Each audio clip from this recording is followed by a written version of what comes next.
महाराष्ट्र चुनाव में नामांकन के लिए आज और कल यानी 2 दिन ही बचे हैं और कई दिग्गज अब अपनी उम्मीदवारी के लिए पर्चे भरने शुरू उन्होंने कर दिए हैं। आज कई दिग्गजों ने पर्चे भरे। महाराष्ट्र में मुख्यमंत्री एकनाथ शिंदे ने आज अपनी उम्मीदवारी का पर्चा भरा, लेकिन इससे पहले उन्होंने एक रोड शो के जरिए अपना शक्ति प्रदर्शन किया।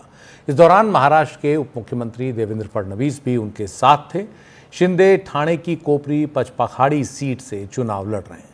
एकनाथ शिंदे कोपरी पचपाखड़ी विधानसभा क्षेत्र से लगातार 2009, 2014 और 2019 में जीत हासिल कर चुके हैं।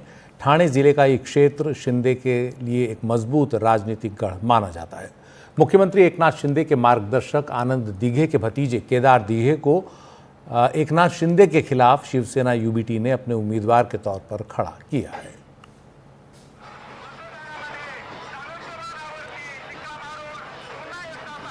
तो महाराष्ट्र के मुख्यमंत्री एकनाथ शिंदे के सामने अपने ही गढ़ में एक बार फिर जीत हासिल करने की चुनौती है, लेकिन इस बार उनके ही राजनीतिक गुरु के भतीजे को चुनाव मैदान में उतार दिया गया है और ये एक बड़ी चुनौती बन सकता है एकनाथ शिंदे के लिए।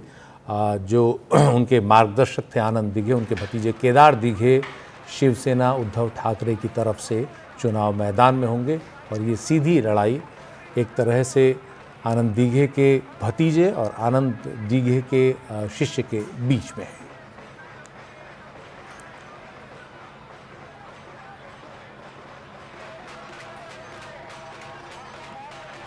महाराष्ट्र में महायुति एक बार फिर चुनाव में जीत का दावा कर रही है, जिसमें एकनाथ शिंदे की शिवसेना है, अजित पवार की एनसीपी है और बीजेपी है। उधर महाविकास अघाड़ी में भी लगभग सीटों का ऐलान हो चुका है और उसकी तरफ से भी तमाम बड़े नेता पर्चा भरना शुरू कर चुके हैं। कल आखिरी दिन है पर्चा भरने का। कल शाम 5 बजे तक ही उम्मीदवारी के पर्चे महाराष्ट्र में भरे जा सकेंगे।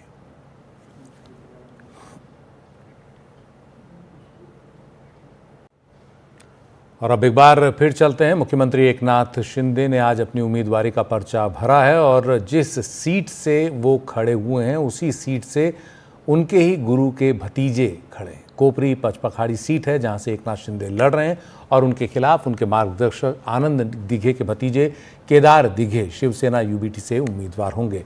हमारे साथ हमारी सहयोगी सुजाता है। सुजाता, एकनाथ शिंदे का ये गढ़ रहा है, लेकिन इस बार शिवसेना यूबीटी ने उनके सामने जो उम्मीदवार खड़ा किया है वो उनके गुरु का ही भतीजा है। तो क्या आपको लगता है कि एकनाथ शिंदे के सामने चुनौती ज़्यादा बड़ी हो गई है अब?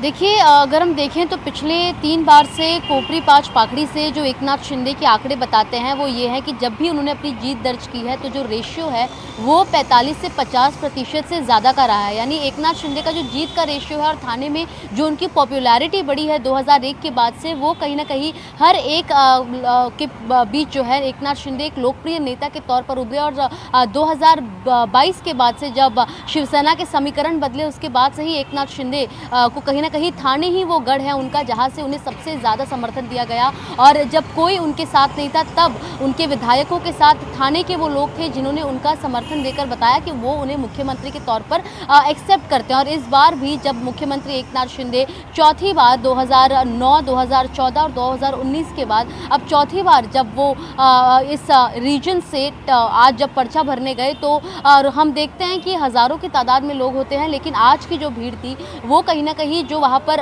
मौजूद सुरक्षा बल थे उनसे भी ना संभली गई। इतनी ज़्यादा भीड़ थी जिसके चलते वहाँ पर जो है लोगों को कंट्रोल करने के लिए एक्स्ट्रा पुलिस फोर्स को डिप्लॉय करना पड़ा। तो एक और एकनाथ शिंदे कहीं ना कहीं अपने इन तमाम जो स्ट्रॉन्ग होल्ड्स है इसको लेकर काफ़ी ज़्यादा कॉन्फिडेंट है। लेकिन वही दूसरी ओर यदि देखा जाए तो 2019 के बाद ये पहला चुनाव है और शिवसेना के जो 2 भाग हुए हैं उसके बाद का पहला चुनाव है। तो देखना ये होगा कि लोगों के मन में अब भी क्या वही शिवसेना के प्रति जो उनकी भावनाएं थी वो रहेंगी, या फिर शिवसेना के दो गुट के चलते उनकी भावनाओं में भी कहीं ना कहीं कोई दरार आ गई होगी, ये तो जाहिर सी बात है 23 नवंबर को पता चलेगा। लेकिन आज हमने देखा कि मुख्यमंत्री एकनाथ शिंदे एक और पर्चा भरने के लिए जब अपने घर से निकले तो जिस दत्त मंदिर पर वो गए थे वहाँ पर हजारों की तादाद में लोग मौजूद थे, और जैसे ही उनकी ये मिरवनुक जो उनकी शोभा यात्रा निकली वो एक शोभा यात्रा से ज़्यादा एक शक्ति प्रदर्शन के तौर पर देखी जा रही थी, क्योंकि जो युवाटा शिवसेना की तरफ से जिस उम्मीदवार को खड़ा किया गया है, जो उनके गुरु, उनके मार्गदर्शक आनंद दिघे के भतीजे केदार दिघे हैं, उनकी भी जो है पर्चा देने की जो दिन थी वो आज ही थी, जिसके चलते एक और उनकी रैली, दूसरी ओर एकनाथ शिंदे की शोभा यात्रा। लेकिन जाहिर सी बात है कि आज शिंदे की इस शोभा यात्रा में जो तमाम लोग थे वो भारी संख्या में थे और शक्ति प्रदर्शन कहीं ना कहीं एक भव्य तौर पर किया गया, जिसके बाद से एकनाथ शिंदे सबसे पहले अपना जो पर्चा है वो भरते हैं, जिसके बाद अपने पुराने निवास स्थान जाते हैं, वहाँ पर अपने कुलदेवता की पूजा करते हैं, और जिसके चलते थानेकर जो है जो एकनाथ शिंदे से काफ़ी ज़्यादा खुश है, क्योंकि 2001 में जब आनंद दिघे की मृत्यु हो गई थी उसके बाद से जो तमाम कारभार है आनंद दिघे का या फिर थाने के लोगों और उनके रहीवासियों की भलाई का, वो एकनाथ शिंदे ने अपने कंधे पर सौंपा है। और लोगों का ऐसा कहना है कि उनका जो मुख्यमंत्री है वो घर पर रहने वाला मुख्यमंत्री नहीं है, वो बाहर निकलकर लोगों के लिए काम करता है, 24/7 अवेलेबल रहता है, ऐसा लोगों का कहना था।